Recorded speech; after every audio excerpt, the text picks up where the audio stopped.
May gabi sa tanan o ani usab kita alang sa ikatulo nga hugna sa atong series sa 5 ka matag gabi o 5 ka gabi nga diin ang inyong alagad magahimo sa atong pagtuon sa usa ka pinasay nga suwito bahin sa pagkatinugyanan. O karon espesyal tungod kay ang atong tun-an human na kita mahitungod sa pagkatinugyanan sa panahon unya ang pagkatinugyanan sa mga talanton o karon pagkatinugyanan sa lawas.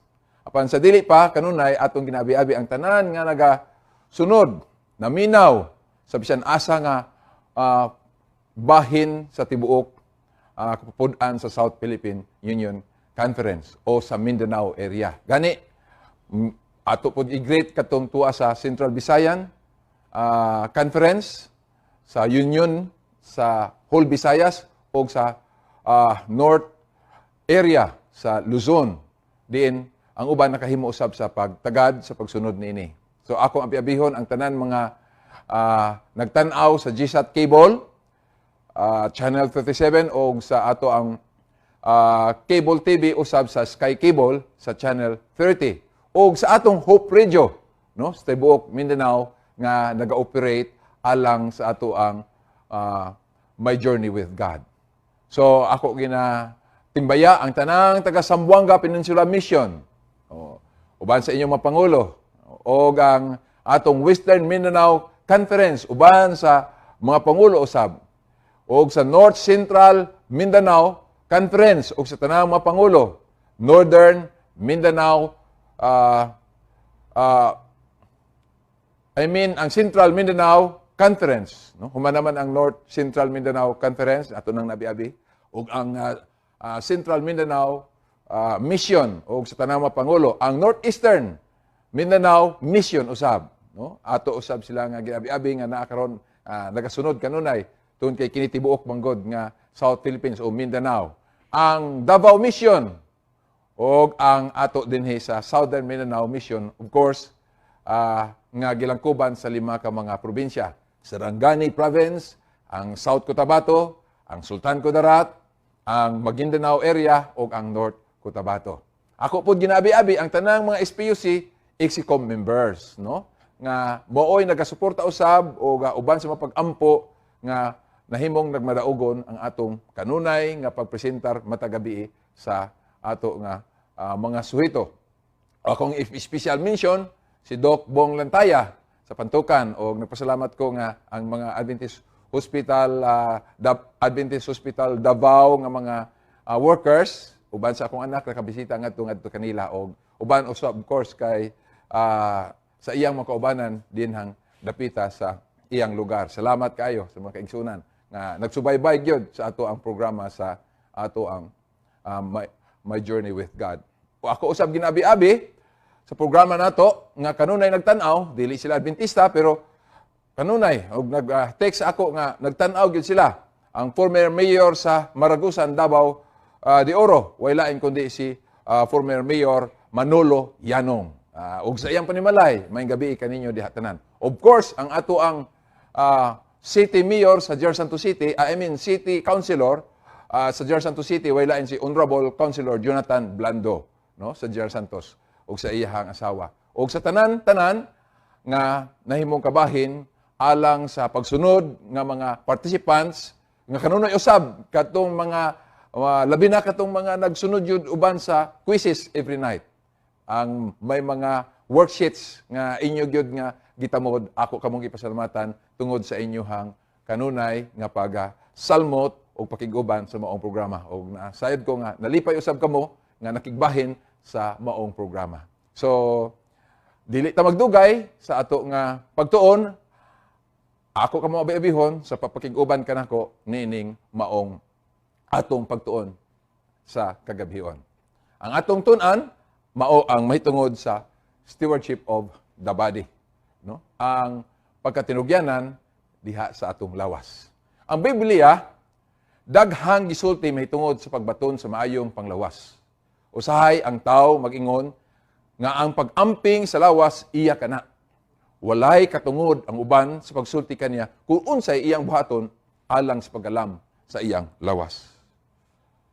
kining katarungan, sultihan ko ikaw, higala, sayop. Nga naman, ato nahibalaan, nga ang tao wala mitungha sa iyang kaugalingon nga gusto lamang. Ato nasabtan nga ang Biblia nagpasantop ka nato nga ang tao gibuhat o gilalang sa Dios. Dunay iyang maglalang nga diin sumala sa Henesis 1:26-27 gilalang ang tao sumala sa dagway sa Dios. Unya ang ikaduha ingon nga tinugyanan sa atong lawas, kinahanglan gayod, ingon pa ni Pablo, sa 1 Corinto 6:19 ug 20, nga himayao nato ang atong magbubuhat sa ato lawas. No? Importante yung kaya na. So, unsa man, giingon ni Pablo, sa 1 Corinto 6:19, 20, wala ba kamo manghibalo, nga ang inyong lawas templo sa Espiritu Santo, nga anaa kaninyo? Nga nabatunan sa Dios o ug dili kamo tag-iya? Kay gipalit kamo sa usa ka bili. Busa himaya ang Dios sa inyong lawas o sa imong espiritu nga iya sa Dios. Klaro og tataw mga kagalaan nga kini atong lawas dili ato. Ang Dios mo'y nagtugan ini.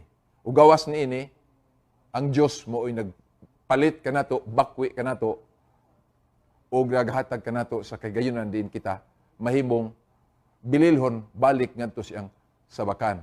Busa ang hangyo ni Pablo ingon nga isa nga nakaangkon sa maong kagayunan sa kaluwasan sa iyang kinabuhi nga kinahanglan himayao nato ang Dios sa atong lawas, sa atong espiritu kay kini dili ato iya sa Dios.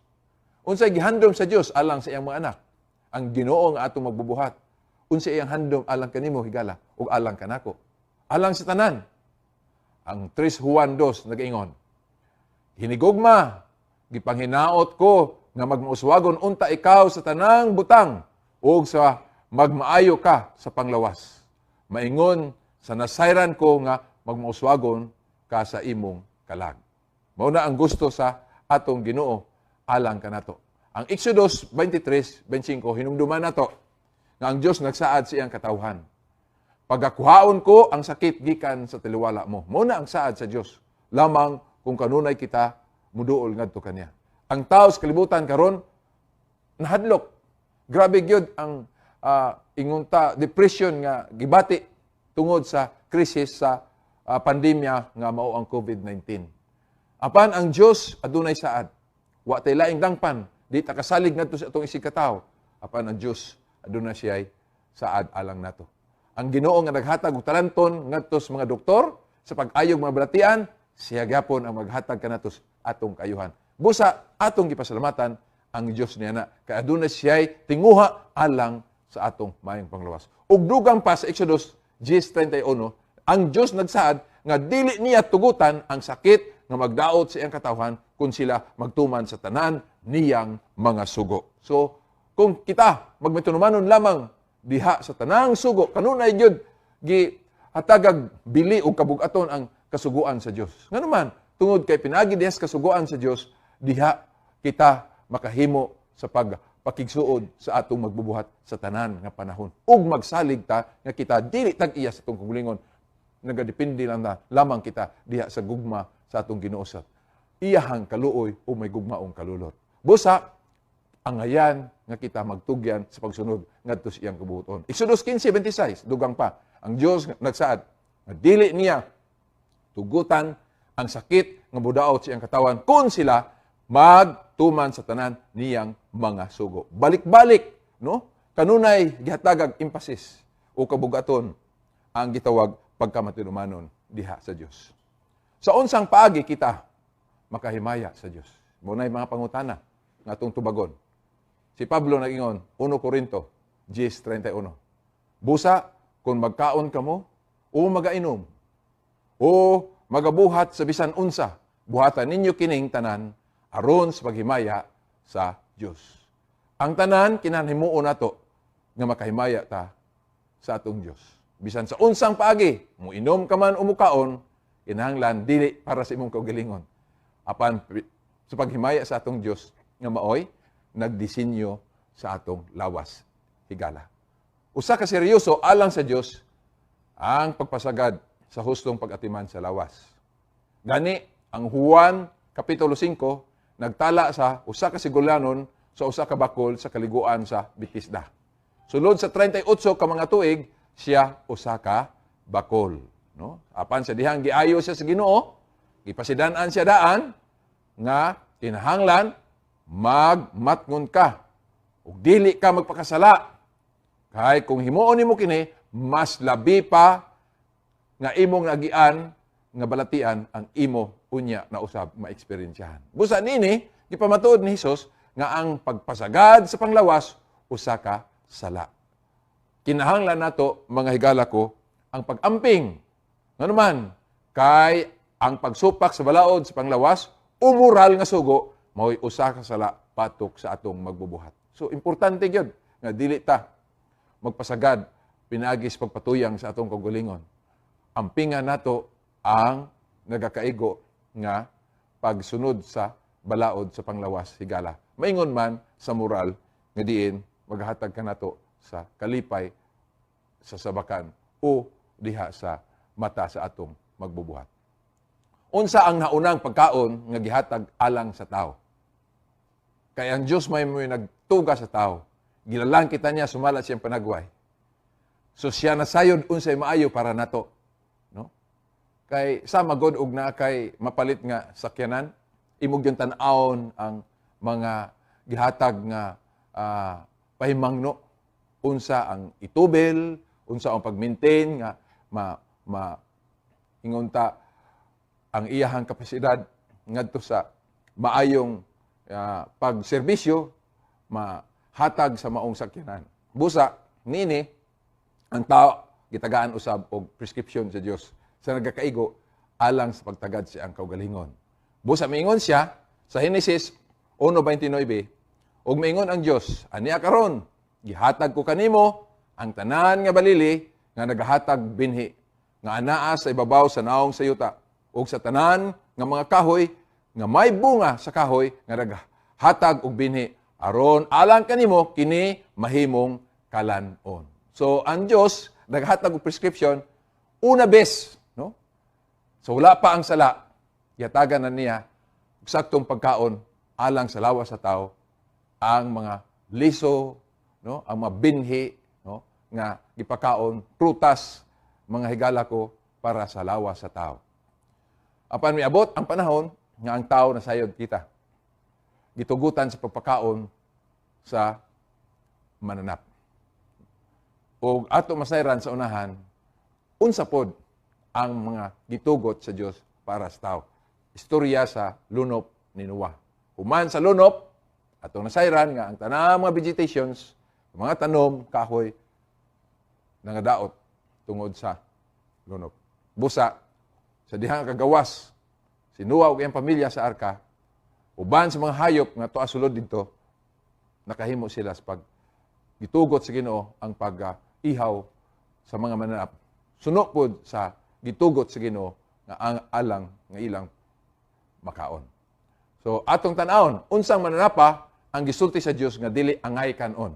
Human sa lunop, gipasulod ang mga hayop, naglinya, human ang arka natapos, so wala pa ang ulan.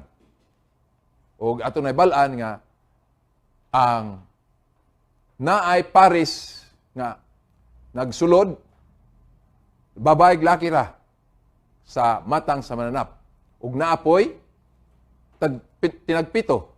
O ipasabot dito nga, og atong mabasa, sumala sa ato karon nga pagsaysay nga makita nato sa record sa Biblia labi na sa Levitico 11 o sa Deuteronomio 14 ang mga gitugot nga pagkaon alang niini. Ug atong mabasa nga kini mao'y gitugot sa Dios.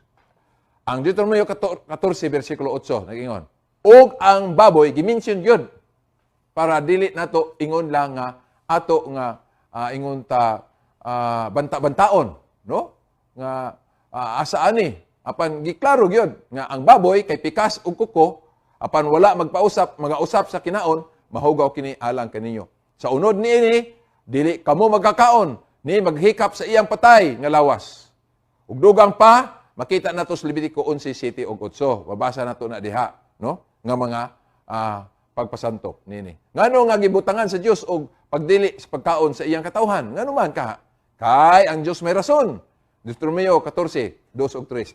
Kay ikaw mao ang usa ka katawhan nga balaan ni Hiyuba, nga imong Dios, og si Hiyuba nagpili kanimo aron mahimo nga usa ka katawhan nga maangkon alang sa iyang kaugalingon ibabaw sa tanan nga mga katawhan nga anaa sa babaw sa naong sayuta. Espesyal day kaayo higala ko ang iyang mga katawhan.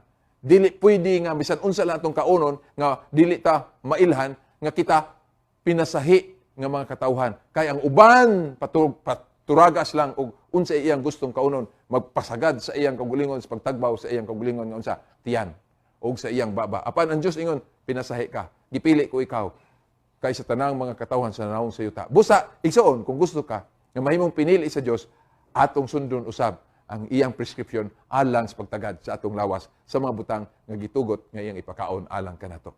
Ingon din mga kaygalaan, dili ka magkaon bisan unsa nga butang nga dulumtanan. Bisan unsa nga butang nga dulumtanan. Dili kay ang Dios nasayod unsay maayo alang kanimo. Deuteronomio 14:2 ug 3. Hinumduman nato adunay duha ka tibuok kapitulo sa Biblia sa Old Testament nagisgot may tungod sa mga pagkaon. Leviticus 11 ug Deuteronomio 14. Mabasa nato na higala imo nang pwede nimo na nga imo na nga sublion. Nga naghatag og usa ka listahan sa mga hinlo ug mahugawng mga mananap, no? Ug ang Marcos 5:1-3, no? Dinhi istorya ni sa katong dito sa Gadara nga nayawaan nga sa diha nga nakabisita si Ginoong Kristo ug ang iyang mga disipulo mitagbo ngadto kaniya. Unya ato masayran nga dinhi wala gitagaan og dako nga pagtagad sa Dios, no? Nga ang mga baboy kay istorya man ni dito nga ang baboy na nahimong kabahin ini nga bililhon alang sa Dios tungod kay sa dihang mihangyo ang mga yawa, legions nga iyang ngalan tungod gidaghan sila, no? Nga mohawa sa lawas ni atong giyawaan nga taga Gadara. Miingon sila nga, pwede ba nga dito lang kami sa baboy mo mobalhin? Ang Ginoo, walay pagduduha, iyang ipabalhin dito. Ngano man? Kay iyang nasayran, o nasayod ang Ginoo, nga kining mga hayupa, dili importante kay kini dili unsa man. Ipakaon, dili mga kanunon nga pagkaon. Ngano man? Kay yung imong himuon, tanaw na to ang istorya. Unsa ang paghatag bili sa Ginoo sa mga pagkaon. Kaning, ingon ta, istorya sa pagpakaon niya sa 5,000 o sa 4,000 nga makita nimo sa Marcos 6:38-44, ang Marcos 8:5-9 nga God fed the 5,000 with just 2 pieces of bread and what? 5 pieces of bread o 2 pieces of fish sa usa ka bata. Unsay human, unsay gihimo? Ingon sa Ginoo, gather all the fragments. Tigoma ang tanang salin. Meaning, importante sa Dios nga dili mag-usik-usik sa mga unsa, mga pagkaon. So, sa diha nga iyang gitugot ang hitabo sa baboy, nagpasabot lamang higala nga ang baboy dili kanunon. Nganuman gitugot niya nga kini mga lumos didto sa dagat, uban sa daotang espiritu. So, ang isa pa ka istorya, daghang mga istorya moingon sila nga itugot naman ang pagkaon sa bisan unsang kaunon basta kay dili lang nato isuka. Igsuon kana nga mga istorya, mga rason dili na mo fit in suno sa gisulti sa Biblia. Unya mukota sa istorya, daghang mukot sa istorya diha sa buhat Jes. Kay Pedro bitaw? Nya mangutana ta, ang mao ning pangutana, unsay kahulugan sa habol nga gitunton din didto ang tanang klase sa manap nga sa pananaw ni Pedro, ang sa buhat Jes. Atong nasayran nga si Cornelius sa unang ingon ta mga bersikulo sa buhat Jes, usa ka Italian nga ingon ta captain, soldier. He's a leader of an Italian army. Soldiers. Unya, nagpuyo siya sa Isarya. Matinumanon siya kaayo nga tao. Mainampuon siya ngadto sa Ginoo. Hinatagon siya og mga limos ngadto sa uban. Gidungog ang iyang pag-ampo.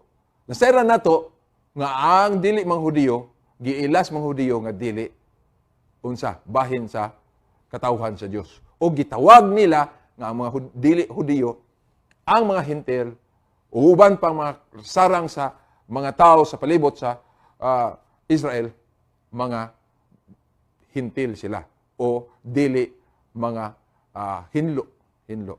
Og balik dito sa kay Pedro, kay si Cornelius gitagaag panan-awon sa Ginoo. Gidungog ang iyang mga pag-ampo. Busa, giingnan siya nga ipakuha si Pedro dito sa Hupi. Kay dito siya nakahimo sa pagsulod. Puyo sa balay pod nga Pedro nga magpapanit.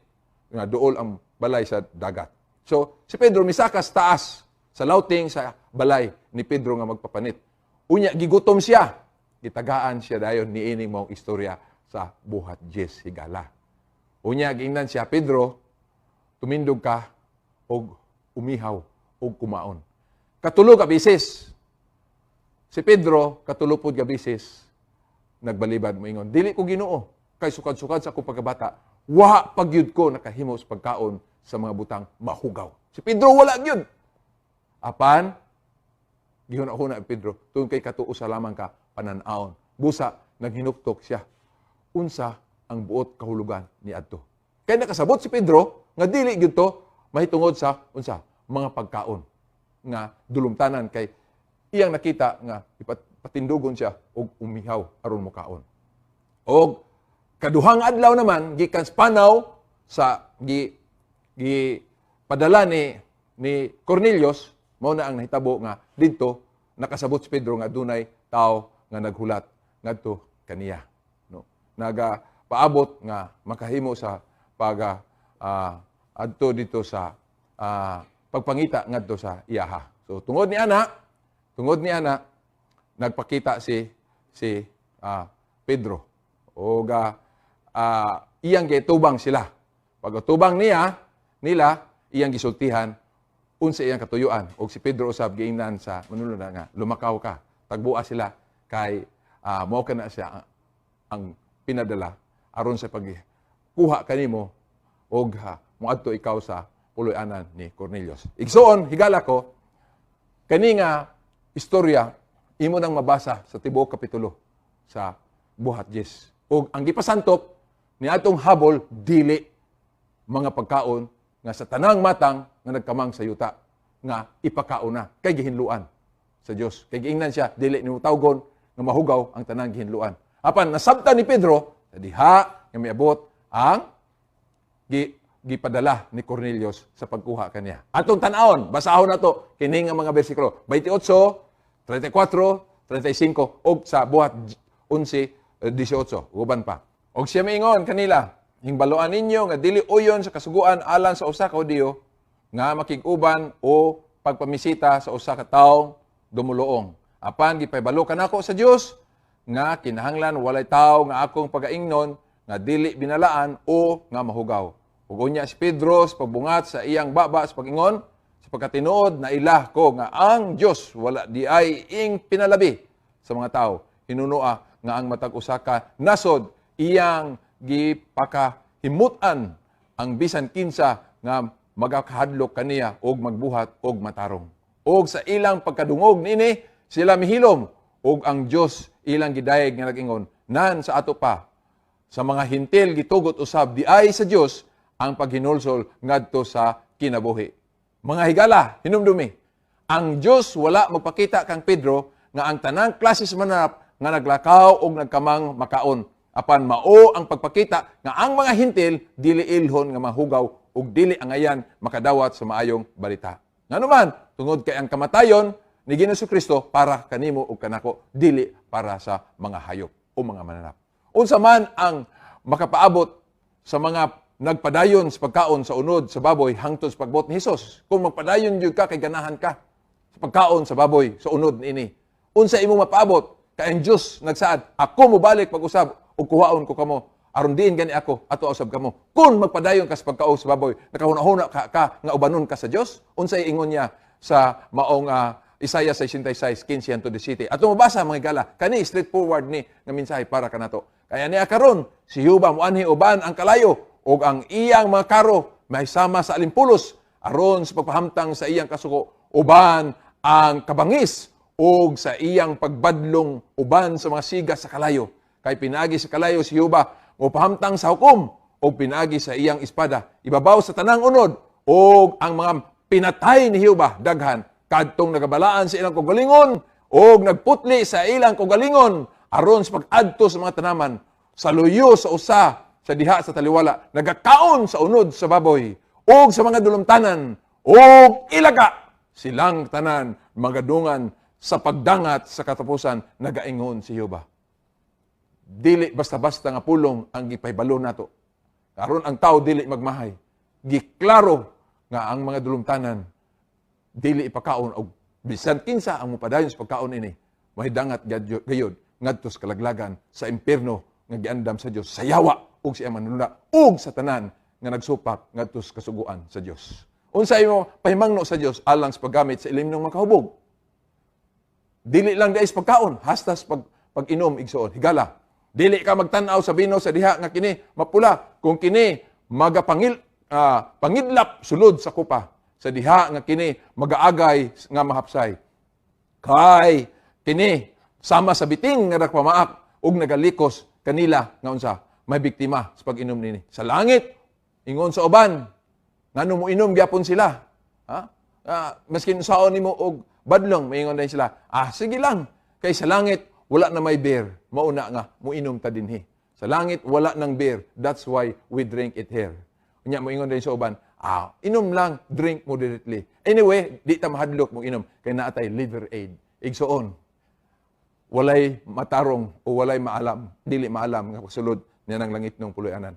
Importante nato nga unsa, dili ta mutagad niini nga mabutang. Tungod nga naman, kay giingnan kita sa Korinto, matag inom na tug matag kaon, kinan himayaon nato ang Dios. Dili nato mahimaya ang Dios pinagis pag inom sa mga unsa makahubog. Atong nasayran nga ang mga bino makahubog nga ilim don nagadaot sa lawas sa tao. Number 1 nga cancer ang liver igsoon. No? Ang tabako unsay giingon sa Biblia?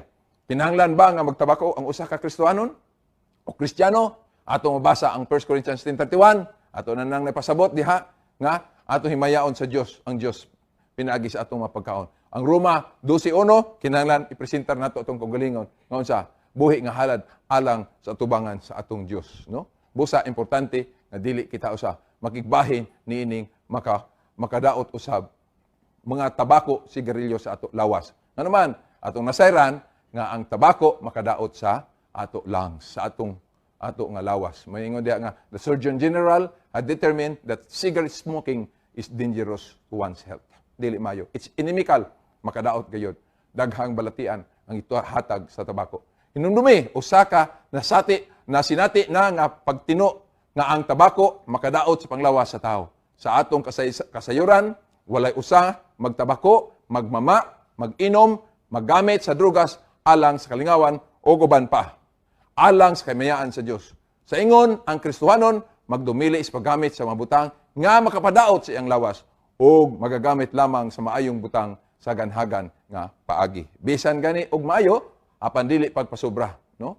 Importante ang temperance, mga higala. Sa pagtapos nato, akong balikon nga masayra nato unsa kining naga-importante ang mga pagkaon nga ngay nato nga tagdon, no? Og dili usab. Tungod kay ang Dios naghimo sa tao, siya nasayod kung unsa ang maayo alang kaniya. Gitagan niya ang tao pagtugot nga mukaon sa mga hayop sama sa lagsaw, karnero, baka o bisan unsang mananap nga pikas ang kuko nga nagausap sa ilahang mga kinaon, higala. Sa pagkaon sa squirrel, rabbit, kuneho ug baboy, wala itugot. Higala, klaro kay diha no? Nga ang pagkaon niining gi-mentionar nako dili wala gitugot. Ang sa maisda, may mga himbis o kapay ipakaon.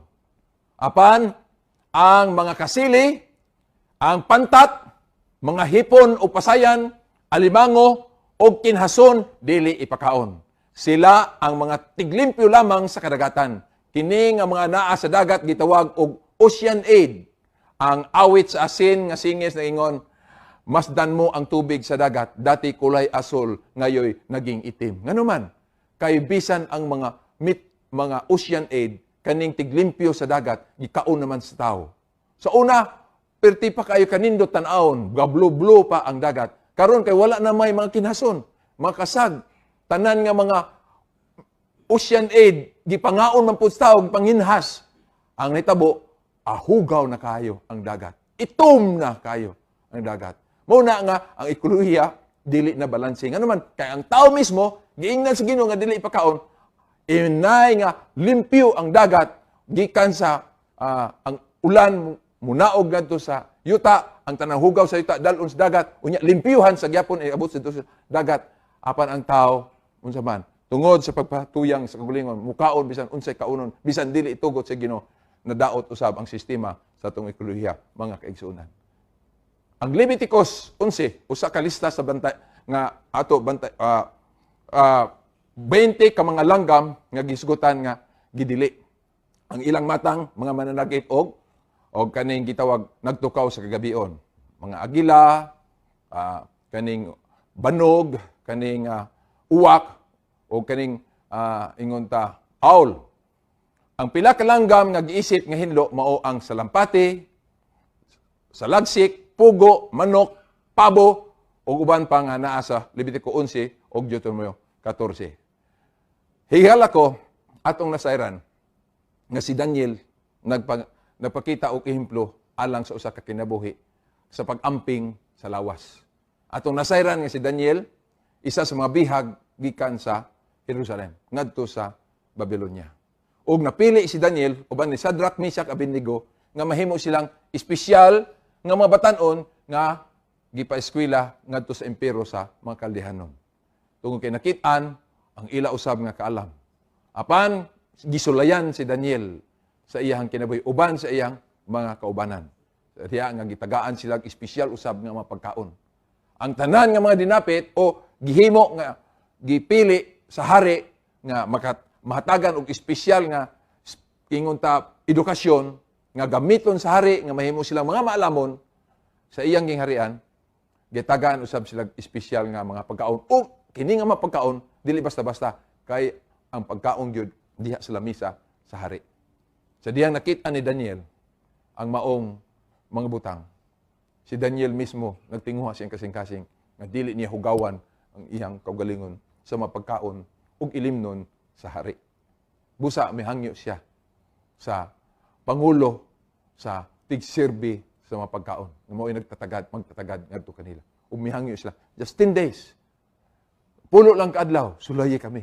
Tagai lami sa yano nga mga pagkaon nga among naandan dito sa Jerusalem sa pagtagad, sa pag-amping sa lawas. Tagaan sila. Just plain nga mga pagkaon. Yano lang yun. Gulay, prutas, o tubig nga ilimnon. Uga, nasulayan nga si Daniel, unsa man, nagpakita siya sa iyahang pagtagad bahin sa ingon ta tamud diha sa lawas nga diin gipiyal kaniya sa Dios, ingon nga iyang nasabtan nga kini templo sa Dios. Si Daniel usa ka maayong panag-ingnan kanato sa pagkaon ug pag-inom. Apan ingon dito, gituyo ni Daniel sa iyang kasing-kasing nga dili siya mahugawan sa iyang kaugalingon sa bahin sa mga lamiang kalanon sa hari. Bisan sa bino nga iyang giinom. Busa iyang gipangayo sa prinsipe nga eunuko nga dili niya hugawan ang iyang kaugalingon sa maong mga pagkaon ug ilimnon. Daniel 1 bersikulo 8. Higala, ang Dios gusto nga kita magkinabuhi. Uyon ngadto sa iyang kabuton. Ug ang Dios malipay nga kita magkinabuhi diha sa kahimsog sa lawas tanang panahon. Unya, magamit nato ang atong kaugalingon ngadto sa mga bulaton sa tawag sa Dios alang sa pagpangandam sa ang saad sa pagbalik. Ug dili lang sa imong kaugalingon, apan mahimo usab ikaw ang impluwensya ngadto sa uban sa pag-auhag sa pagkinabuhi diha sa kahimsog sa mayang paglawas. Ug niini ang Ginoo malipay, samtang ikaw nagauswag diha sa imong kahimsog sa lawas, nagauswag usab ang imong espirituhanon nga aspito sa imong kalag. Di ba ikaw malipay ni ana igala?